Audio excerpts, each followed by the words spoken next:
Halo, assalamualaikum warahmatullahi wabarakatuh. Di video kali ini saya akan membahas tentang materi pada mata pelajaran dasar desain grafis. Untuk bab pertama yang kita pelajari adalah penempatan tata letak desain grafis part 1.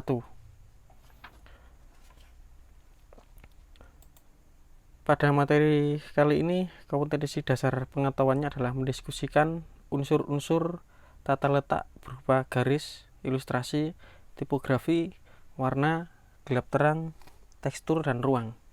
Pada kompetensi dasar keterampilan, poin 4.1 menempatkan unsur-unsur tata letak berupa garis, ilustrasi, tipografi, warna, gelap terang, tekstur, dan ruang. Yang pertama yang perlu kita pahami adalah unsur desain grafis dan prinsipnya. Terdapat unsur-unsur yang harus dipahami oleh desainer grafis agar dapat menghasilkan komposisi desain yang estetik, harmonis, komunikatif, dan menyenangkan untuk dinikmati audiens. Unsur-unsur tersebut diantaranya garis atau line, ilustrasi, tipografi, warna, gelap terang, tekstur, dan ruang. Sebagai seorang desainer, kita dapat mempelajari pembelajaran tentang tata letak dalam desain grafis. Tata letak adalah seni penyusunan elemen konten yang terdapat pada desain. Selain itu, salah satu penggunaan tata letak dalam desain adalah menempatkan gambar dan teks dengan rapi dan presisi, namun tetap memiliki sisi desain yang sempurna. Keterampilan menata letak desain grafis umumnya digunakan dalam media cetak seperti majalah, buku, koran, tabloid, dan sebagainya. Untuk lebih jelasnya, mari kita bahas satu-satu mulai dari garis. Garis merupakan titik yang bergerak akan membentuk garis. Garis mempunyai panjang tanpa lebar yang mempunyai kedudukan dan arah. Garis merupakan sisi atau batas dari suatu benda, massa, warna, bidang, maupun ruang. Adapun unsur penting pada garis. Garis merupakan unsur penting dalam desain yang mempunyai arti dan melambangkan sesuatu. Kadang kita menjumpai garis tidak mengungkapkan gagasan sebagaimana yang kita kehendaki. Hal ini dikarenakan oleh masalah ilusi optik yang tidak terkendali yang mempengaruhi reka objek. Seperti garis horizontal lebih mudah dipirsa daripada garis vertikal. Begitu juga garis diagonal ke arah kanan lebih mudah dipirsa daripada garis diagonal ke arah kiri. Karena disebabkan arah mata yang secara alamiah bergerak mendatar selama merekam garis yang terlihat sepintas. Garis yang mengarah tunggal pada pirsa mata cenderung memperpanjang arah tersebut karena disebabkan oleh pandang reka mata. Yang ketiga, hadirnya kedekatan antar garis membuat kesan tebal pada garis. Hal ini disebabkan oleh terpadunya efek sinar getaran pandang pada tiap garis. Yang kedua, macam-macam garis. Adapun macam-macam garis yang digunakan dalam tata letak yaitu garis linear atau garis nyata. Garis yang dihasilkan melalui gorisan tangan manusia bisa berwujud tapi tidak berbentuk. Berikut merupakan jenis-jenis garis, yaitu garis geometrik merupakan garis yang dibuat gorisan tangan manusia dengan menggunakan alat bantu seperti penggaris, jangka, atau jenisnya yang menggambarkan sifat tepat, jelas, dan pasti. Yang kedua, garis kaligrafis, yaitu garis yang dibuat gorisan tangan manusia tanpa menggunakan alat bantu yang sifatnya spontan, bebas, berkombinasi, dan berkarakter mandiri atau mempribadi. Yang kedua adalah jenis macam-macam garis yang sering digunakan, yaitu garis semu, yaitu garis yang timbul dari kesan yang kita tangkap. Garis yang secara nyata sebenarnya dilihat tidak ada, namun kehadirannya atau keadaannya bisa dirasakan dengan perasaan hati. Contohnya, garis struktural. Kesan garis yang kita tangkap dari batasan antara bentuk dengan ruang, antara bidang dengan lain, atau pemisahan antara warna. Yang kedua, contohnya adalah garis pengikat. Kesan garis yang kita tangkap antar alur perpindahan sesuai massa dari unsur ke unsur lain. Garis ini bisa kita tangkap melalui perasaan dalam hati yang terjadi adanya pengulangan atau pergerakan yang cepat suatu objek. Yang ketiga, yaitu penerapan garis. Dalam penerapannya, grafis komunikasi garis dapat diartikan sesuai dengan gejala yang ada atau terjadi adanya suatu kejadian yang ada dalam kehidupan di sekeliling kita. Tampilnya berbagai garis, misalnya garis vertikal, horizontal, diagonal, lengkung, zigzag, dan lain-lainnya, yang kesemuanya membuahkan arti sesuai dengan kejadian kehidupan yang ada. Sebagai contoh, beberapa garis seperti kata melompat. Yang kedua, yaitu ilustrasi. Ilustrasi berasal dari bahasa Latin, yaitu illustrate, yang berarti menjelaskan. Jadi gambar ilustrasi merupakan unsur tata letak dua dimensi yang bertujuan untuk memperjelas suatu maksud atau pesan. Untuk membuat sebuah ilustrasi, kita dapat menggunakan beberapa teknik seperti drawing, lukisan, fotografi, atau teknik gambar yang menekankan hubungan subjek dengan teks yang dimaksud. Adapun tujuan dan fungsi dari ilustrasi yaitu sebagai komunikasi, berfungsi deskriptif, berfungsi ekspresif, dan berfungsi analitis, sehingga dapat diharapkan dengan bantuan visual sebuah teks dapat lebih mudah dicerna oleh pembaca. Apabila ditinjau dari segi fungsi, ilustrasi mempunyai beberapa fungsi, yaitu sebagai ilustrasi komunikasi. Ilustrasi berfungsi sebagai penarik pandang atau blick painter. Oleh karena itu, ilustrasi harus benar-benar menarik namun tidak boleh berbelok arah. Maksudnya, fungsi ilustrasi hanya sebagai penarik pandang saja. Fungsi yang kedua, ilustrasi berfungsi deskriptif. Ilustrasi berfungsi deskriptif yaitu menggantikan uraian tentang suatu cara verbal dan naratif menggunakan kalimat yang panjang. Uraian verbal dan naratif tersebut memerlukan ruang yang cukup banyak dan kurang efektif karena menyita perhatian pembaca pada bagian tersebut. Yang ketiga, ilustrasi berfungsi ekspresif, yaitu ilustrasi berfungsi ekspresif menyatakan suatu maksud, gagasan, perasaan, situasi atau konsep abstrak menjadi nyata sehingga mudah untuk dipahami. Fungsi yang keempat, ilustrasi berfungsi analitis, yaitu dapat menunjukkan rincian bagian demi bagian dari suatu benda, sistem atau proses secara detail. Adapun jenis-jenis ilustrasi. Ilustrasi berkaitan dengan sebuah penggambaran yang dipakai pada sebuah desain, sehingga berdasarkan image atau gambar yang digunakan ilustrasi dibedakan menjadi beberapa macam seperti ilustrasi bitmap. Bitmap merupakan ilustrasi yang dibentuk oleh susunan raster atau pixel atau titik koordinat dalam suatu grid. Untuk itu, semakin banyak jumlah titik yang membentuk suatu grafis bitmap, berarti semakin tinggi tingkat kerapatannya. Yang kedua, yaitu ilustrasi vektor. Vektor merupakan ilustrasi yang terbentuk dari serangkaian instruksi secara matematis yang terdiri dari bentuk garis dan bagian lainnya yang saling berhubungan. Yang ketiga, yaitu objek. Objek ilustrasi sangat dominan karena orang akan lebih mudah tertarik pada unsur tersebut, sehingga informasi yang disampaikan kepada audiens enggan memperhatikan objek yang ditampilkan dalam gambar. Objek ini yang dimaksud adalah benda, manusia, wajah, dan hewan. Gambar benda sering ditampilkan sebagai latar belakang atau background dan mempertegas informasi yang akan disampaikan oleh desainer. Untuk manusia, Objek manusia digambar dengan memperhatikan anatomi dan karakter manusia agar bisa mendukung cerita narasi gambar tersebut.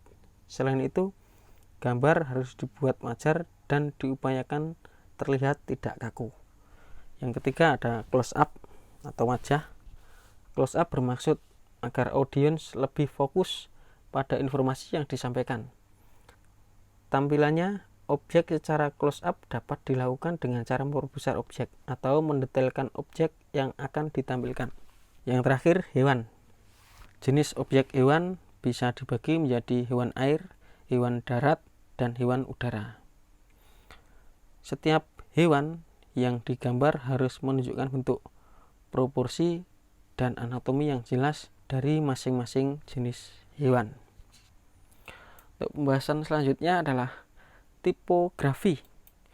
Tipografi merupakan unsur tata letak yang berfungsi untuk menyampaikan pesan tertentu dan menciptakan kesan tertentu, sehingga susunan tata letak dapat terlihat menarik, serta pesan yang disampaikan juga bisa diterima dengan jelas bagi yang melihatnya.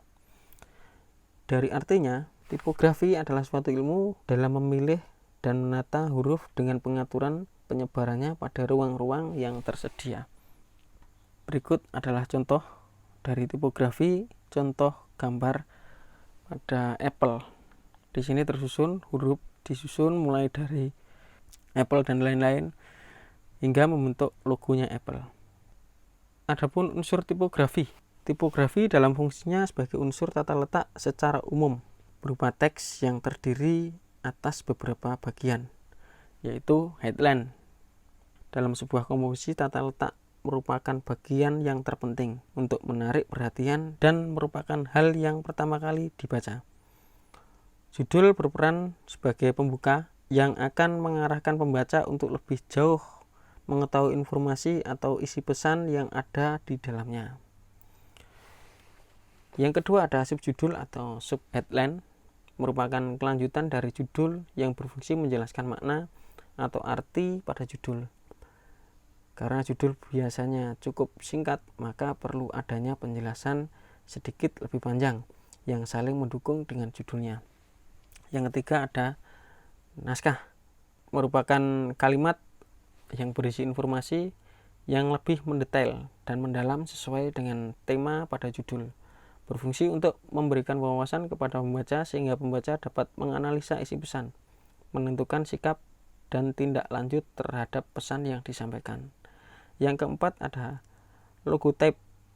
Logo yang berupa teks atau huruf disebut logotype. Logo sebagai identitas produk atau instansi dibuat sederhana dan komunikatif yang merupakan manifestasi dan seluruh filosofi sebuah produk perusahaan. Yang kedua ada kejelasan bentuk huruf dan keterbacaan. Kejelasan bentuk huruf atau legibility adalah tingkat kemudahan mata mengenali suatu karakter tulisan tanpa harus bersusah payah. Hal itu ditentukan oleh kerumitan desain huruf seperti penggunaan kait, kontras gurisan, dan sebagainya, penggunaan warna. Yang ketiga, frekuensi pengamat menemui huruf tersebut dalam kehidupan sehari-hari. Yang ketiga ada daya tarik tipografi. Tugas pembuat tipografi tidak hanya menginformasikan berita saja, tetapi juga merayu pembaca untuk memperhatikan setelah itu membacanya, agar tipografi tepat sasaran. Maka memerlukan 4 hal, yaitu yang pertama, tipografi harus mudah dibaca orang. Yang kedua, dalam sepintas pembaca sudah dapat menyerapi isi pesan yang akan disampaikan. Yang ketiga, tipografi harus membangkitkan perhatian dari seluruh pesan yang disampaikan. Yang keempat, tipografi disusun sedemikian rupa agar pembaca cepat bereaksi sesuai dengan cara yang diinginkan pembaca. Yang keempat ada gaya tipografi atau huruf. Coretan huruf memiliki 4 jenis, yaitu coretan ke arah vertikal, horizontal, diagonal, serta lingkaran. Keempat jenis ini didasari dari arah tulisan dan dominasi pandangan mata terhadap posisi ketebalan huruf. Yang kelima ada Variasi huruf. Variasi huruf memberikan desainer untuk mengekspresikan, membedakan, dan memberikan tekanan pada bagian-bagian tertentu pada teks. Selain itu, variasi huruf juga dapat memberi pemanis dan empasis pada sebuah teks berita yang ditampilkan pada cetakan. Yang terakhir ada penataan huruf. Berhasil atau tidaknya suatu komunikasi visual dapat disebabkan pula oleh pengaturan huruf dalam teks. Kurang sesuainya pengaturan teks akan tampak kurang harmonis dan kelihatan kurang sempurna, sehingga pembaca enggan membacanya. Yang keempat ada warna. Warna adalah salah satu dari yang menghasilkan daya tarik visual, dan kenyataannya warna lebih mempunyai daya tarik pada emosi daripada akal. Daya tarik warna yang ditimbulkan oleh suatu mutu cahaya yang dipantulkan oleh suatu objek ke mata. Warna merupakan unsur seni dan desain yang pertama kali orang tertarik, karena indera kita lebih cepat dan mudah melihatnya. Adapun 3 bagian dalam warna, yaitu pengelompokan warna.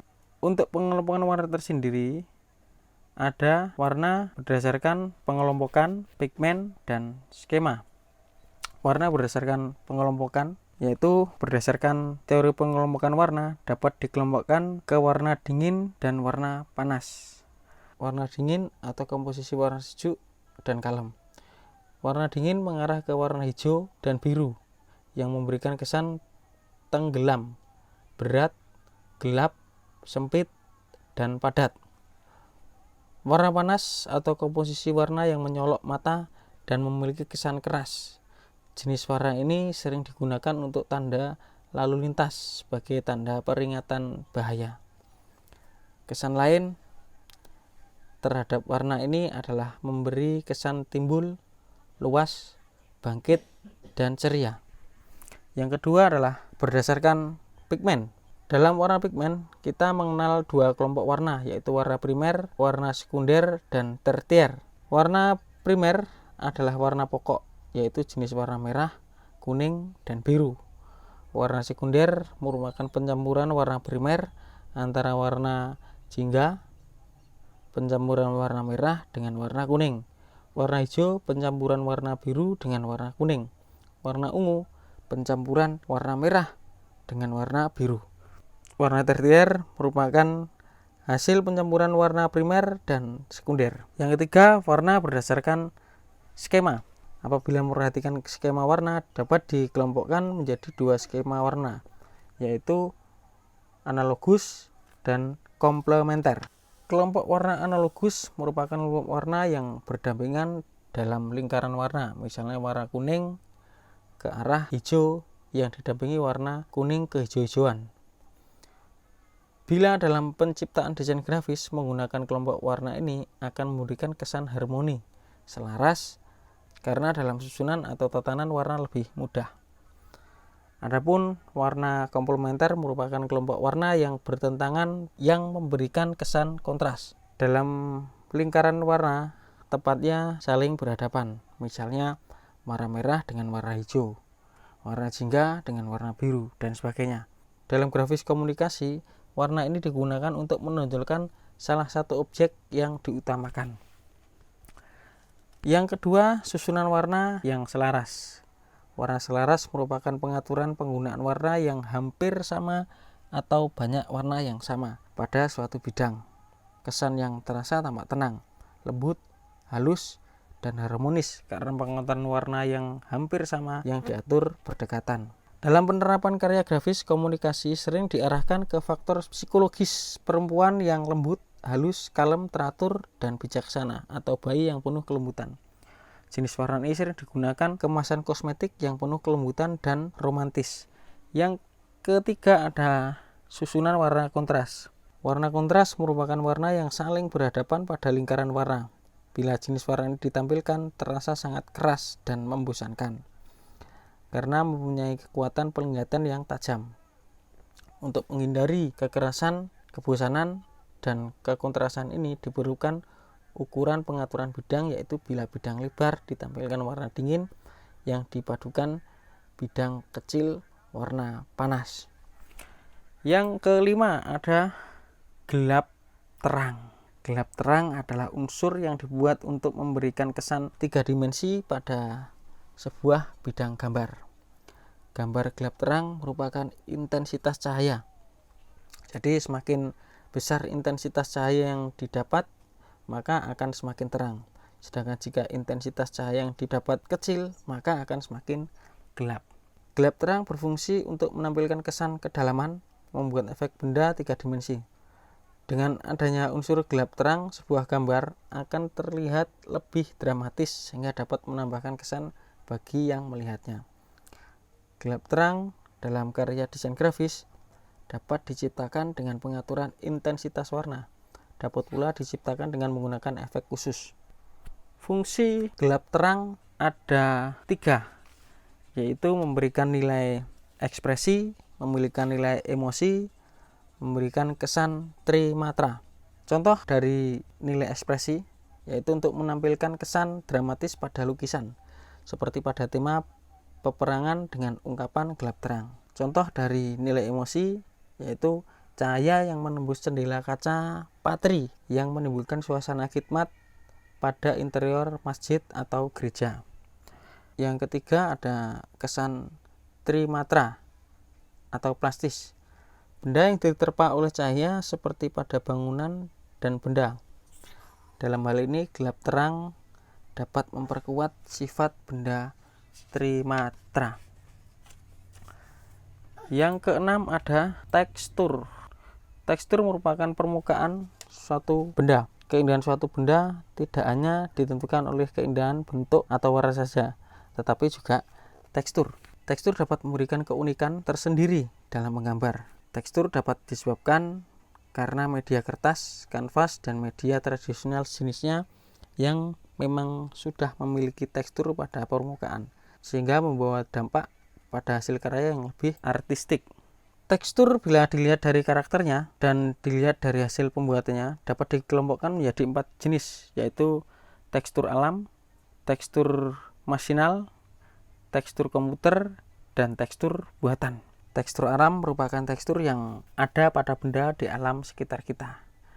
Tekstur masinal yaitu tekstur yang dihasilkan melalui mesin seperti kain, kertas gosok, dan lainnya. Selanjutnya ada tekstur komputer, yaitu tekstur yang dihasilkan melalui fasilitas teknologi komputer. Dan yang terakhir adalah tekstur buatan, merupakan tekstur yang dihasilkan melalui goresan tangan manusia. Tekstur bisa dibuat dengan berbagai cara maupun teknik, seperti pengolahan bidang dengan menggunakan elemen huruf atau tipografi sebagai perwakilan tekstur yang ditata rapi ke arah garis. Pengaturan suatu bidang, pemusatan perhatian, komposisi, maupun efek tekstur akan menghasilkan karya yang optimal. Untuk pembahasan yang terakhir yaitu ruang. Ruang tidak bisa dipisahkan dengan kehidupan manusia. Secara psikologis maupun dimensional, ruang dalam grafis komunikasi dapat dirasakan adanya kesan 2 dimensi atau 3 dimensi melalui tampilan penggabungan beberapa garis dan hasil dari penggabungan beberapa bidang positif atau negatif. Ruang dapat dirasakan adanya lorong, memberikan kesan jarak jauh atau dekat, dan dalam atau dangkal, tinggi atau rendah, terbuka atau tertutup. Dalam grafis komunikasi, pengaturan ruang sangat diperlukan, apakah antara huruf, ilustrasi, atau elemen yang lain dalam suatu bentuk media. Terdapat beberapa macam ruang yang digunakan dalam tata letak desain grafis, yaitu ruang alamiah, ruang yang diciptakan, dan ruang yang disengaja. Ruang alamiah terdapat di alam yang dibatasi oleh benda alam dan karena pengaruh cahaya seperti pada pemandangan alam. Yang kedua, ruang yang diciptakan.